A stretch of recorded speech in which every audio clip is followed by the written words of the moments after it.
Scaling up private investments in clean energy infrastructure.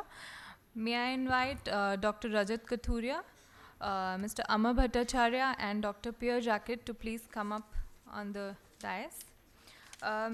Dr. Ajay Mathur is running a bit late and will be joining us in another 10 minutes.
Good afternoon, and welcome to the afternoon session on scaling up private investments in clean energy infrastructure.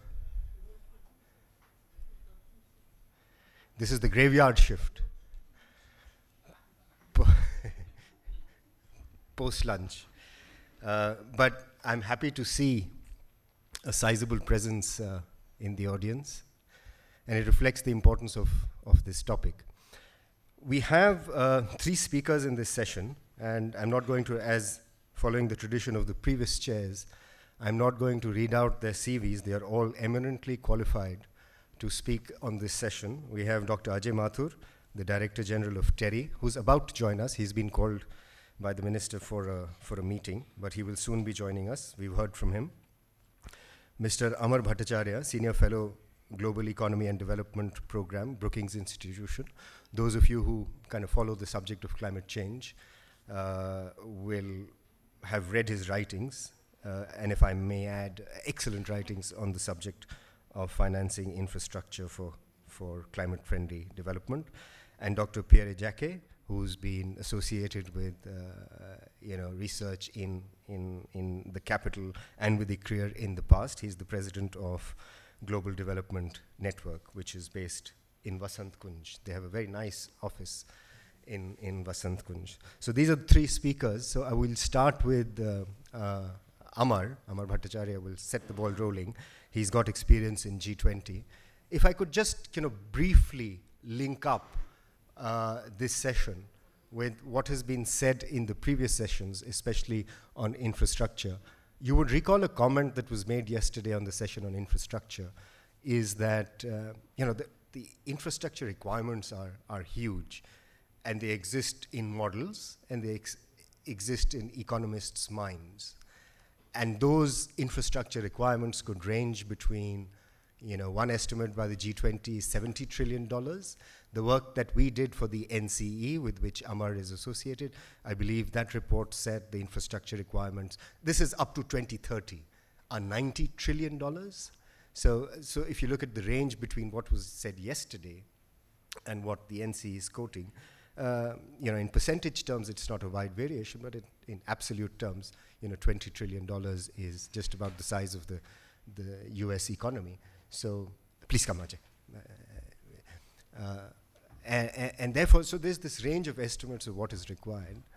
And one of the comments that was made yesterday is that, money is not really, money can come if we find the right kinds of projects, if we do the right kind of project selection, and if we have the right capacity, the regulatory and enforcement mechanism, then the money will come and private money will come in. Juxtapose this with the comment that was made that, especially in the context of developing economies, like emerging economies like India, which is that, For the moment, banks are stressed. We saw that in the last session as well, unwilling to lend to infrastructure, and therefore public investment really needs to show the way, be the beacon, and then crowd in private investment. And that was the learning from the session as well. So both these comments, maybe they're not contradictory, but they need to be kept in context. And where this session comes in is that if we are going to make these huge investments, orders of magnitude of trillions of dollars over the next 15 years, then should we be making them in systems in ways that are climate friendly and therefore sustainable, or should we lock these huge investments into high carbon kind of infrastructure? So I mean, that's something that we need to keep in mind, that going forward, should these investments be low carbon, sustainable, and therefore, be able to serve us, in a sustainable manner for the next 50 years for which they would exist.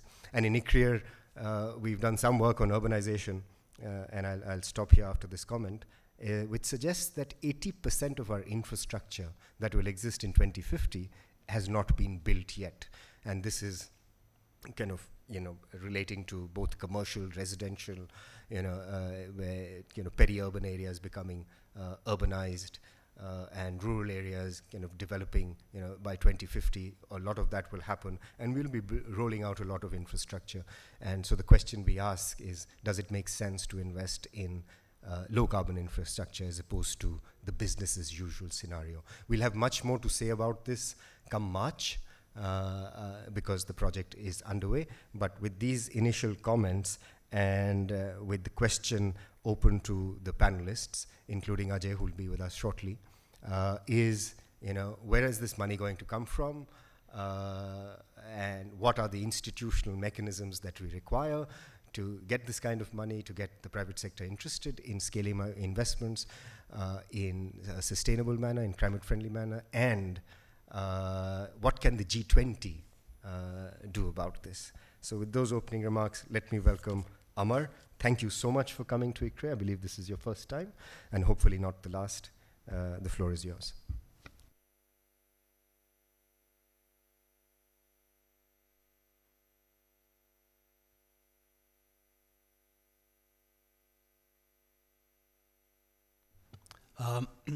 Thank you, Rajat. Since it's the graveyard shift, I better be a walking zombie rather than a sitting zombie. So I'm going to, first of all, I just begin with a word of thanks. Rajat was really quite persistent and persuasive in bringing me here. But, he didn't know, but it didn't need that much convincing. I really was very interested in coming to India and to coming to ICRIER. I'm going to do three things in my brief presentation. I want to build a little bit on what Rajat said, with essentially two themes. One is that, we are at a kind of a unique moment in time as far as infrastructure is concerned. And second, I'm going to emphasize the importance of urgency in tackling, in having a better approach to infrastructure than we have had in the past. So I'm going to begin with the big picture. Then I want to turn to very much what he said, which is what's holding back clean energy investments. And, not all of that is just got to do with private sector action. And I think Pierre Jacquet, who's been a colleague and friend for a long time, will add to that. And the third part I'm going to focus on is very much what should be the role of the G20. And there I have been quite vigorous, and I want to share with you some of my thoughts on that. So on the kind of structural moment, as the discussions of the past 2 days have highlighted, the short-term outlook for the global economy is quite clouded. Things don't look all that bright. But if you think about where we are, in a way there are also some undercurrents that suggest that actually the currents are shifting in not just in small ways, but in very big ways. And a very important part of the structural shift is actually the growth and the emergence of countries like, of course, India. What that means essentially is that the balance of economic growth has shifted from countries in the advanced world to the developing world. The emerging markets and developing countries, even with all the problems right now, account for more than 75% of global growth. They account for 60 to 65% of global investment. So the structural change that is happening is really quite fundamental from the advanced countries who dominated, in some sense, the global economy for the last 150 years to now a new set of players. And the rise of these countries brings with it new promise, but also new challenges. Just to give one example of that, if you take the continent of Africa, at the beginning of the 20th century, 1 person out of 10 in the world was African. By the end of the 21st century, 4 out of 10 people in the world will be African. So, when you think about the implications of some of these changes for global economy, it is huge. And it is in that context that infrastructure plays a very big role, because it's the foundation of the kind of being part of a modern economy. It took the advanced countries 150, 200 years to establish a modern infrastructure. It took China 30 years to do so. And other emerging markets and developing countries are trying to emulate China, perhaps not with the same speed, but with the same aspiration. As they become more urbanized, as Rajat mentioned, as the structure of their economy changes, and as rising incomes leads to more demand for services, including infrastructure services. So if you look at the aggregate amount, as Rajat mentioned, people are talking about a very, very, very large numbers. Today, emerging markets and developing countries, and actually the world as a whole, you can say, spends about 3 trillion a year on infrastructure. What's striking about that 3 trillion is that China alone spends more on infrastructure than the whole developing world put together. That may not surprise you, but what will surprise you is that China spends more on infrastructure than the whole developed world put together. Okay? So China has been a very, very significant driver of this infrastructure transformation that we are seeing.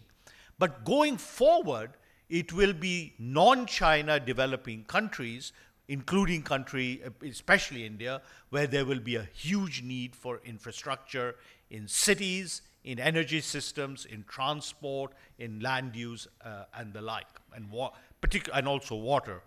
So the magnitude of that investment, is a number.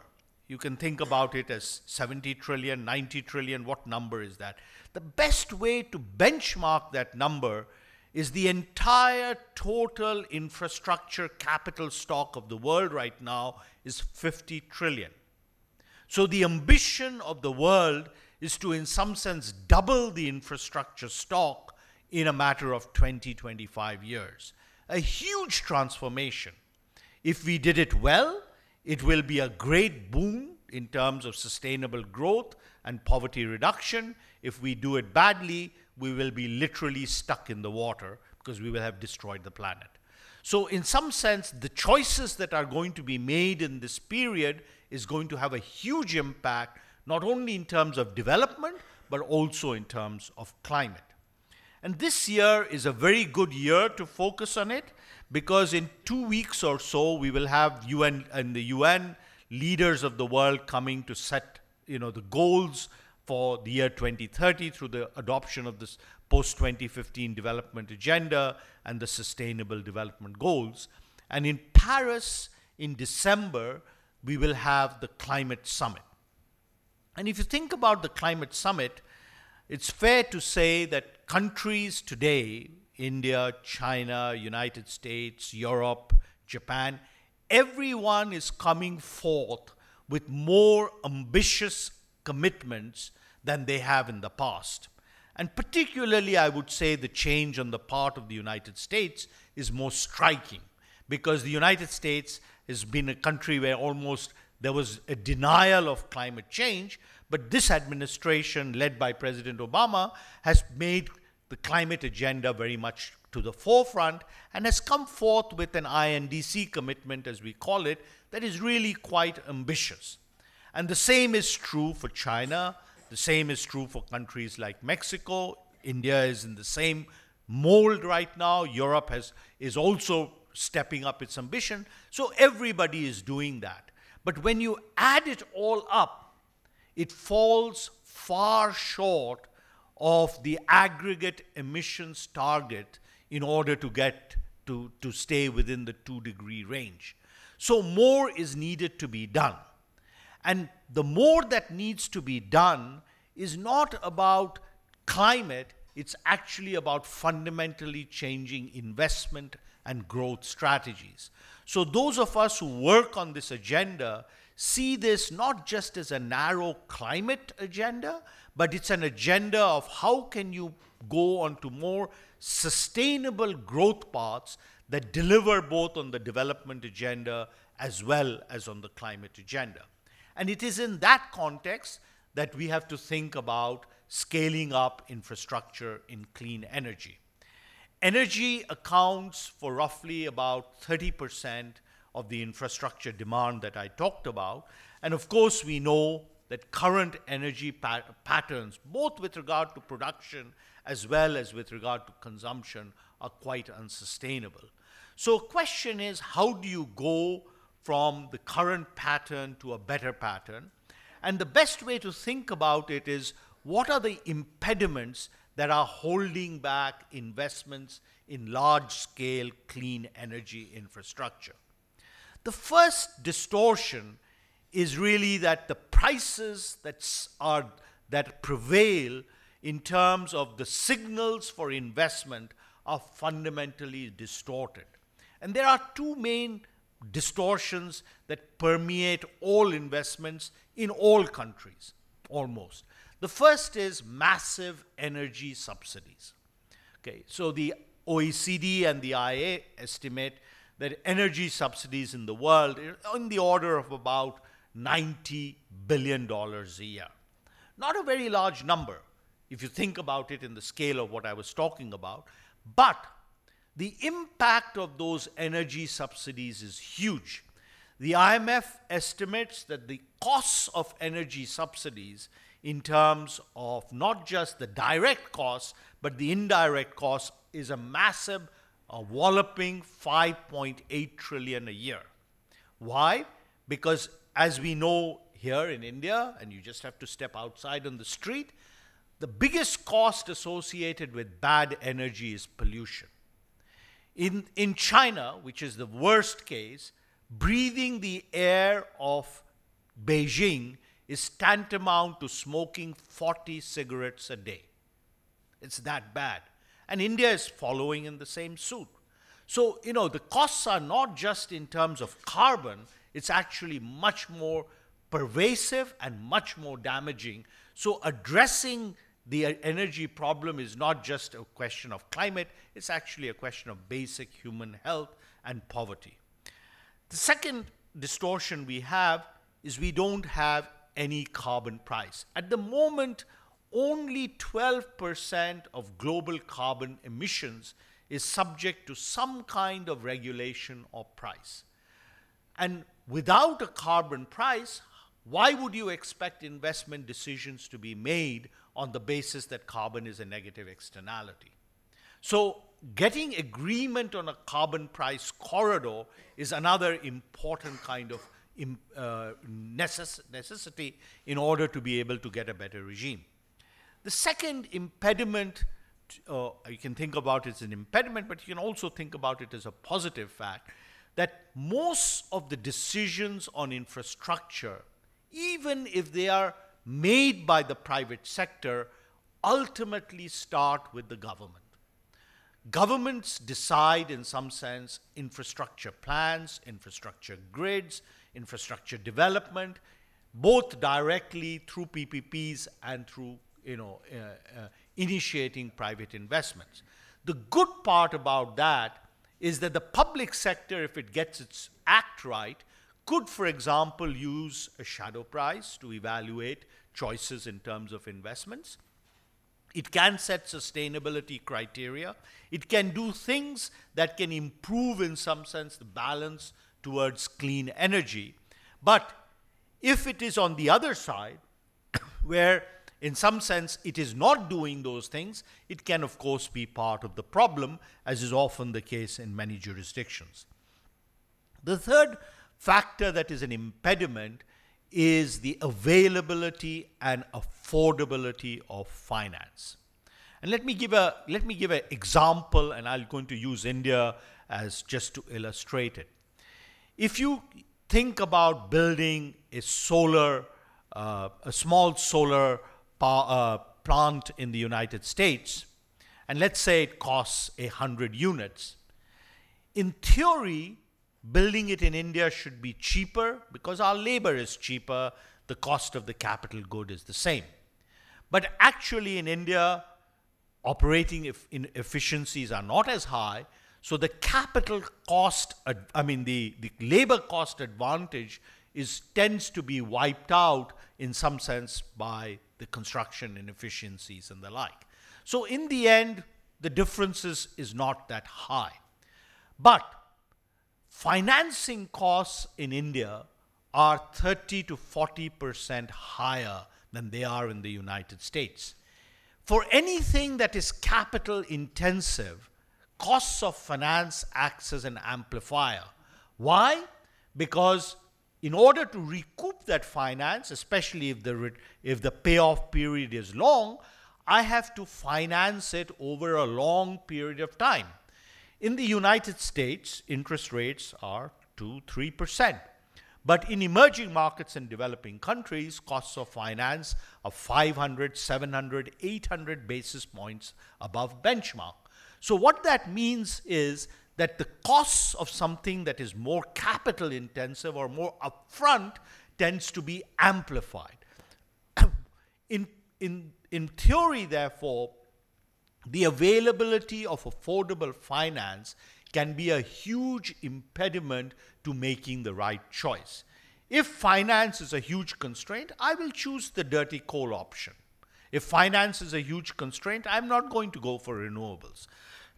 So addressing the constraint on finance is a very big part of the impediment to getting clean energy, and especially for the private sector. Again, take the case of solar PV panels here.